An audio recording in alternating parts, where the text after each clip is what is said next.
嗨，大家！最近我室友呢，就是回美国的老家过节，所以这一阵子都是纽约的独居生活。那我想说，今天来跟大家分享，坏。然后我今天想说，来跟大家分享我一个人的一天。同时间，我也想要跟大家聊聊我这一整年在纽约的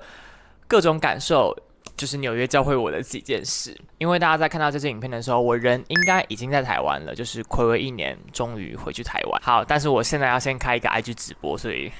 来去准备。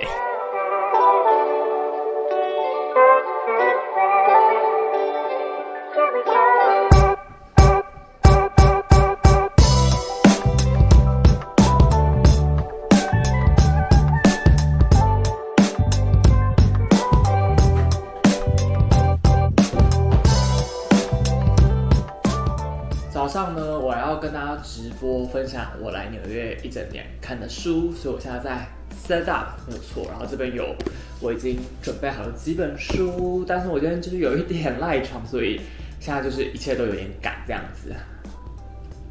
嗨，大家好，大家好。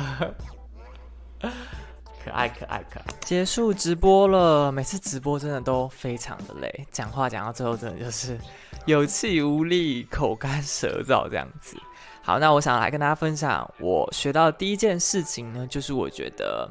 在异地生活啊，尤其是在纽约，所有的鸟事其实都是一个日常。我还记得我刚来纽约的时候啊，就是很常遇到那种小小麻烦的事情，比如说洗衣机突然坏掉啊，地铁突然不来啊，在你以为今天很平顺的时候，就是突然发生了。然后我还记得刚开始我就很常抱怨，或者是情绪就很容易受到波动。经过1年之后，我就发现，同样是在外生活，即便在台湾的时候我也有租屋嘛，可是我觉得那个环境、语言全部都是你熟悉的。我觉得跟在纽约它就是完全2个不同的情况。现在我的想法就是，只要人还活着，还健康。Everything is fine， 那些鸟事我都可以花时间慢慢去处理，然后现在心情也不怎么容易受到影响了。想要来国外生活的朋友们，真的要有这样子的心理准备。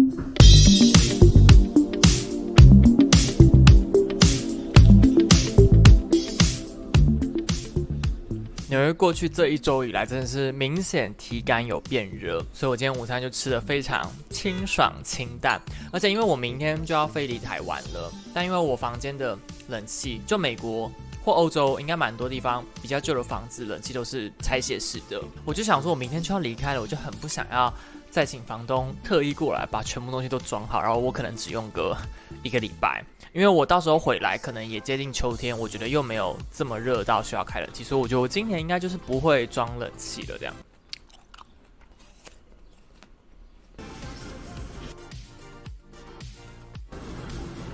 那我现在准备要去咖啡厅工作了，然后也再来跟大家分享一件事，就是我觉得我现在有很清楚的意识到说，拥有规律、平凡生活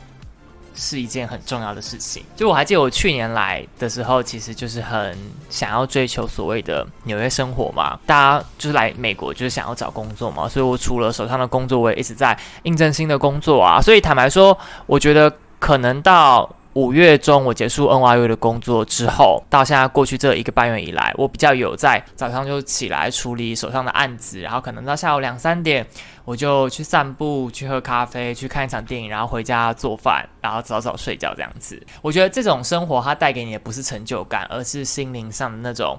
踏实感以及平静。然后我觉得这2者都很重要，所以我其实希望我今年从台湾回来之后，新的学期、新的工作，所有事情又要同步进行的时候，我还是希望我可以抽出几天来拥有这样子的生活。我觉得应该对我来说会是一个蛮健康的模式。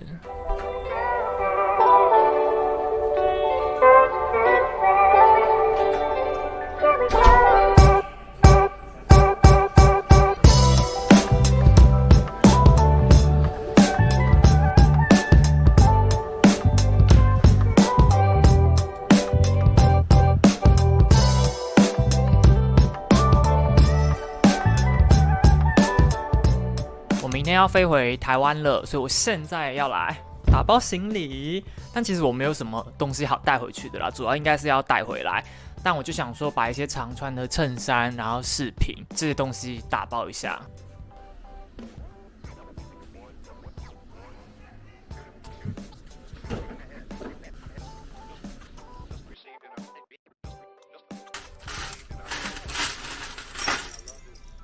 好啦，打包的差不多了，非常的快速。我刚刚打包的时候就觉得，天哪，时间真的很快，就是一个人来纽约也要1年了这样子。其实我觉得我这一整年下来，在纽约一个人，让我对于独处这件事情有蛮大的改观的，就是有蛮多新的见解。因为以前我在台湾的时候啊，我觉得可能是因为我的大学是念医学工程，然后后来转做行销，所以我有好长一段时间我都觉得我跟身边的人行为很不同，所以我就很容易觉得是因为我没办法融入大家的想法或者是行为，所以我一个人。但我觉得来到纽约啊，就是看到世界之大以外，就是也明白说，哦，其实世界上有各式各样形形色色的人，然后像我这样案例的人也很多，因为我想要趁早达到某些目标，所以我想要一个人专心做好某一些事情，所以独处现在对我来说比较像是要达到目标必经的一个过程。我觉得这样想就跟以前蛮不一样的，然后心态上也觉得舒服很多。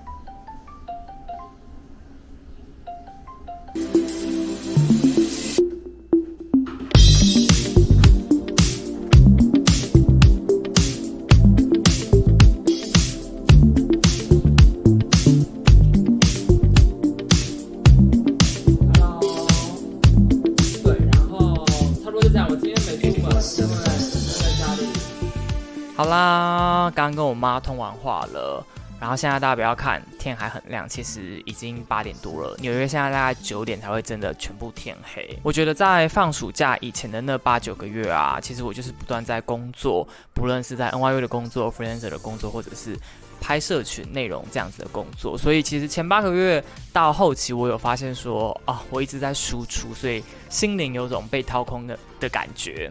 那过去这几个月，我也尝试去学习很多新东西，比如说我学习看更多书，学习如何走路，我还去攀岩。也因为我要找工作，所以我就试着去学怎么架设自己的网站，然后也研究了很多 freelancer 接案工作者使用的平台，以及我也上了一些经营社群的线上课。Anyway， 我其实觉得这几个月虽然做这些学习还蛮耗时，然后有时候会觉得好像在找事情给自己做，但是我目前做了几个月，我觉得心灵上还蛮充实，然后我觉得实体上也有觉得自己会了更多东西，知道持续学习的重要性，也是我来纽约之后算是蛮深刻的一个体悟。很棒的是，我觉得你在有心想要学习某件事的时候，你会真的很专注在自己身上，而忘记旁人的眼光，所以我觉得这也是找寻自我一个非常不错的方式。OK， 那今天影片就到这边，如果大家想要看到更多纽约的生活分享，记得去追踪我的 IG， 然后 YouTube 这边就是双周会有一支新影片，那我们就下期影片见喽，大家拜拜。